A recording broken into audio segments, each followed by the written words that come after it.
The money. Hey, listen, I don't know what the heck is going on in Toronto. And if you're a Raptors fan and you can explain it to me, please explain it in the comment section because this is a very expensive starting five for a team that it's not going to be very good. They might be okay. They might be okay. But I don't know if they're going to be, you know what I'm saying? Cool.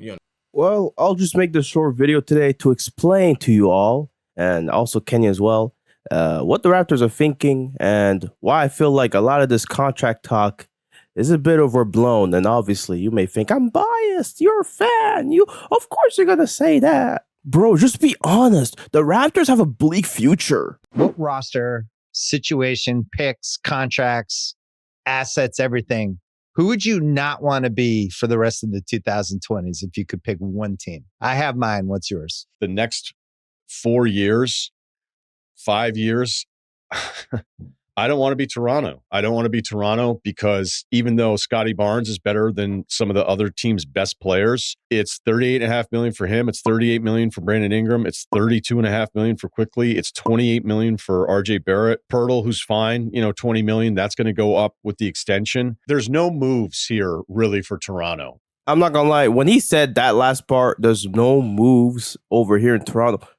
That's when I knew he was just talking shit, bro. He was just talking nonsense because no moves. And then he proceeds to say this right after. There's no moves here really for Toronto. And all of these players other than RJ are under contract for the next 3 years. RJ Barrett, there you go. He just said a name that is most likely to be moved this summer. I don't know. Like, does he not realize? Or maybe he thinks, oh, there's no market for RJ Barrett, so Toronto would, be much better off not moving him, or they'd lose terribly in the trade. Honestly, his contract, really the problem with his contract isn't so much the money amount. It's the fact that he's basically the most expendable contract there is in the starting lineup. But the Raptors team are over $4 million over the luxury tax and are now a first apron team with all the things that they've done so far as of July 10th, 2025.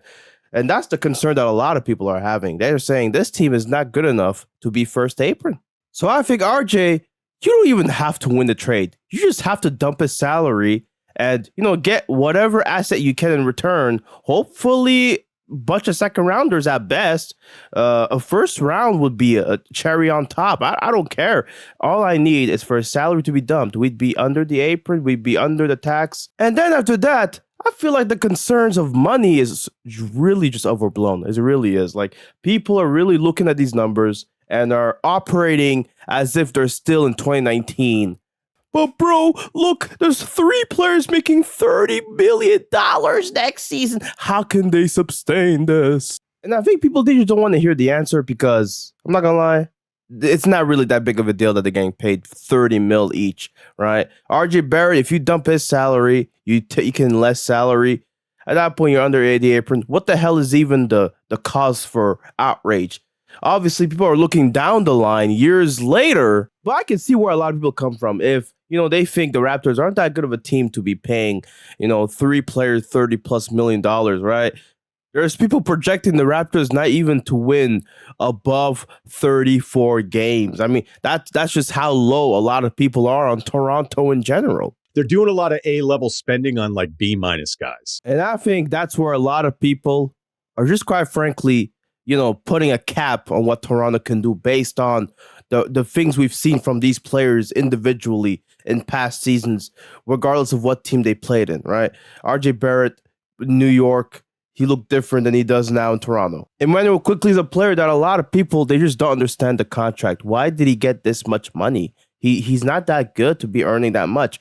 And I think a lot of people, they're not high on him. And I think that's mainly because of the season he had just now, where, quite frankly, he was going through a lot of injuries. He didn't play that many games. And when he did play, he didn't look nearly as good. And a lot of that can be chalked up to the fact that, well, quite frankly, he's coming off of injuries that make it harder for him to play. But I think people they don't think these players can reach their full potential in Toronto. I think that's what a lot of people feel. And that's why a lot of people criticize the Raptors for trading for Brandon Ingram. As if that trade alone was like, what the hell are they doing? They should be tanking.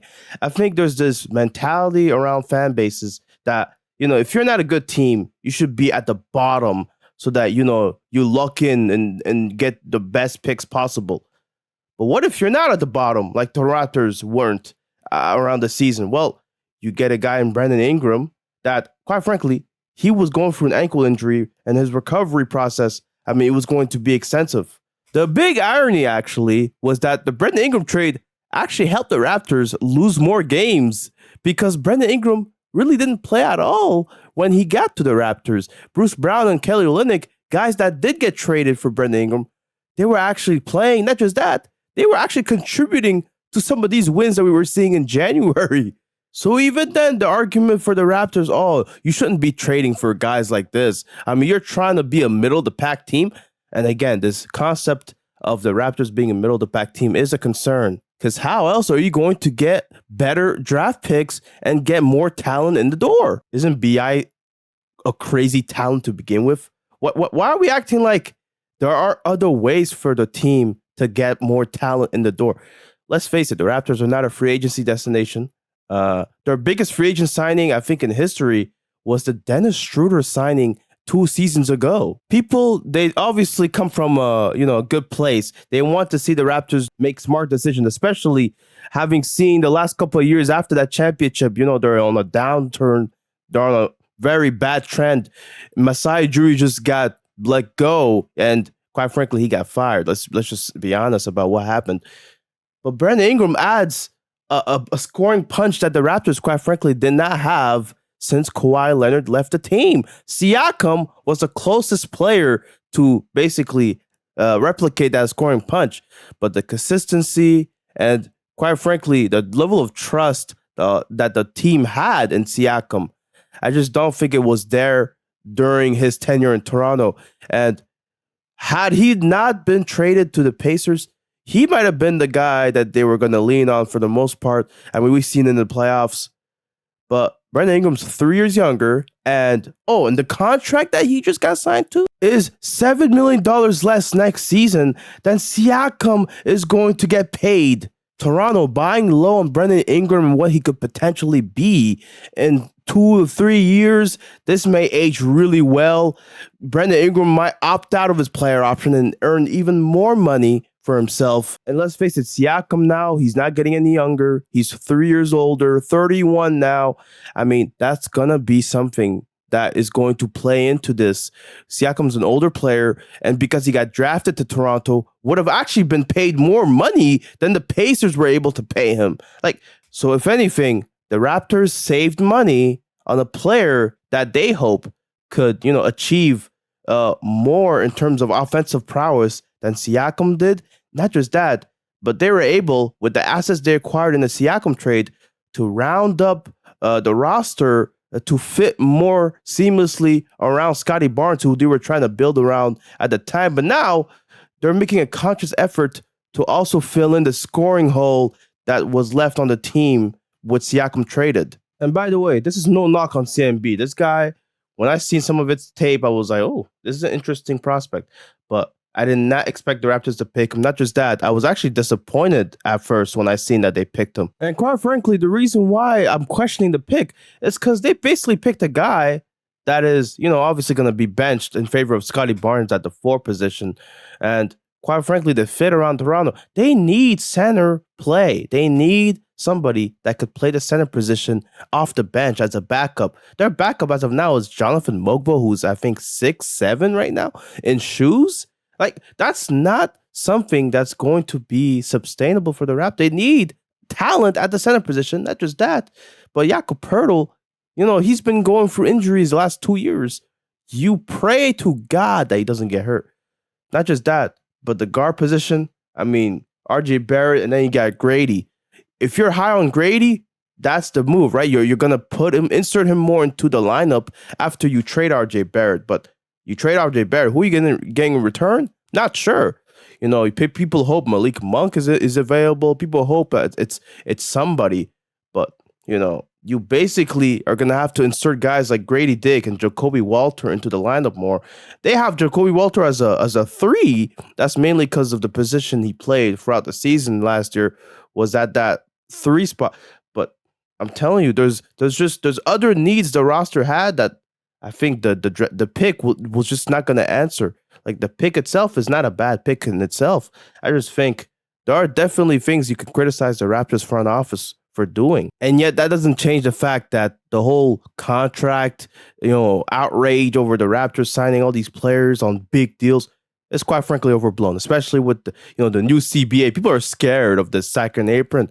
The more I read into this stuff, the more I realize it's quite frankly overblown. It's fake. It's a boogeyman that's really not real. And I might make a bigger video on the main channel breaking that down too. But like people look at the figures and they're like, what the hell is this number? Oh my God. And I think something we need to, focus more on as a community is the cap hit percentage, right? Scottie Barnes, he's earning 25% on the cap, with that percentage going down over the years, right? Brandon Ingram is at 24.6%. Immanuel Quickley is at 21% of the cap. In a couple of years, that contract is going to go down to, let's see here, 15% of the cap projected being given to Immanuel Quickley in his last year of his deal. Do you know how well that contract is going to age if Quickley is anything close to the player he is currently? Do you know how good of a deal that is? And it's a deal that's flatlined. There's no, right? Obviously, it's not going down, but it's also not going up. It stays at the same rate, 32.5 mil. The cap percentage going down each year by 2% tells you this is going to age well for a player of his caliber. Oh, and by the way, it's the same thing with the Jakob Poeltl extension. Even though it does go up in 29, right? In 2030, that's at less than 15% of the cap. That's in 5 years from now. And that's a very flexible contract. A lot of people, I don't think, realize how flexible this Raptors team can actually be. The moves they can be making down the line, if the team actually does overperform, which is possible, actually very possible. They overperform expectations in a weakened Eastern Conference with teams like the Celtics looking to have a gap year with Tatum's absence next season. And even a team like the 76ers, who there's uncertainty looming with Embiid's health. And obviously Paul George as well. He's aging. He's 35, going into his 36th year on this earth. I don't know why I said it like that, but I did. Maxey, right? A lot of people are questioning the season he had last season and the money they're on. I mean, oh my goodness. How much money are they giving up to their top three players? The Raptors, it makes the Raptors money look even better. I mean, let's be honest. And by the way, you see the percentage of the cap hit, right? 35 plus for Embiid, 33 for Paul George, 24.5 for Maxey, right? And it does go down for these players, right? But look at Maxey's contract and the percentage in which it goes down, not nearly as low as Quickley's contract. Let's be honest. There definitely is a concern with Philly, I'd say, with their top three guys getting paid. How much? I mean, let's face it, bro. Embiid's probably opting into that player option at 28, and he's set to make $67 million, which is 36% of the cap. With his health issues, I'm not sure if that's going to be a good deal, and it's going to age well. Paul George, I mean, forget about it. He's going to turn 38 by the time his player option comes up. He's definitely opting in. The cap hit is crazy. 32% of the cap. But Philly's just a much better team than the Raptors, 2-for-1. And I think that's where a lot of people just fail to understand what the Raptors can maximize offensively, with especially Darko as the head coach. Offensively, these guys, especially Brandon Ingram, could really be maximized to where you see a lot of Brandon Ingram here highlights that, quite frankly, make me salivate, because this is a player that the Raptors have been looking for since Kawhi left. And this is a player that I think is going to benefit the most in Toronto. Actually, that might not even be true. Scottie Barnes on a secondary role is probably going to benefit more than anybody on the team. He's going to now be playing in a role that is more comfortable for him, and he's going to thrive like he did in his rookie season. His second year was a bump in the road. His third season, though, when Siakam was on the team, it looked really good. There's something there, and I think the Raptors are trying to recreate that atmosphere for him, get him a scoring punch next to him like Siakam was, but they got a guy that's younger, cheaper deal with Brandon Ingram that could also maximize him on the offense with a coach in Darko that is, I think a lot of people don't realize, very, very creative in terms of what the offense, he's able to run with the sets. He emphasizes cutting. He emphasizes quick decisions, dribble, pass, shoot. If you got guys that can dribble, pass, and shoot on the team, and they're basically able to make quick decisions, Brandon Ingram is going to feast. He's going to have so many open looks. Scottie Barnes is also going to feast. Jakob Poeltl. Scottie likes to pass. He likes to rebound the basketball. It seems like his peers follow him. He has a voice in the room. Jakob, he seems unselfish also. He has good hands. He can finish above the rim on the defensive end. He's solid. It was a big reason why I wanted to be here. Oh my goodness, Jakob Poeltl. I don't think many people are tapped into how Jakob Poeltl is being used on offense and what he can even do as the offensive hub. We've seen how interesting the two-man game between Scottie and Jakob was. And in Jakob, he's really good at being able to find cutters. And, his playmaking, his passing has really been good. And Jakob Poeltl, you can just get the ball there and just, give it back to you. The give and go with him and Brandon Ingram, I'm not going to lie, palpable. BI as an off-ball player could be maximized even more. I think a lot of people don't talk enough about how good of a player he is off-ball. Sort of reminds me of another player that was, talked about as really good off-ball, but, a lot of people don't talk about his off-ball ability enough. And even his playmaking to begin with. But that's a whole conversation for another day. The truth will be told on this channel about the Bean, man. People, man, they've been hating too much, but that's a tangent. Let's get back to Jakob, because I think this could be the Gasol to a Kobe. I know, big words to say. In terms of unlocking Brandon Ingram even more as an off-ball player, that guy, I'm not going to lie, it makes me excited for next season. It really does. And I think a lot of people with the contract talk, they think this team is a playing team at best. And I think there's a really good chance the Raptors can surprise a lot of people. Not just that, but they don't even have to be that much better than expected for this season to still be a success. Let's just think about it. The contracts that they're on right now are going to be manageable years down the line. I think a lot of people fail to understand all this stuff. And quite frankly, it's easy to dismiss the Raptors, especially after the last couple of years. So I just decided to make this video because I thought, you know what, man, I'm going to give my 2 piece, and I'm going to hope that people at least listen before they say anything in the comments. And if you guys enjoy more videos like this, I'll try to make more of these on the second channel. I really haven't been posting much, and that's because, to be quite frank, I don't know what to post on here anymore. So, you know what? If you guys like this, hope you guys enjoy. Peace out, beautiful people.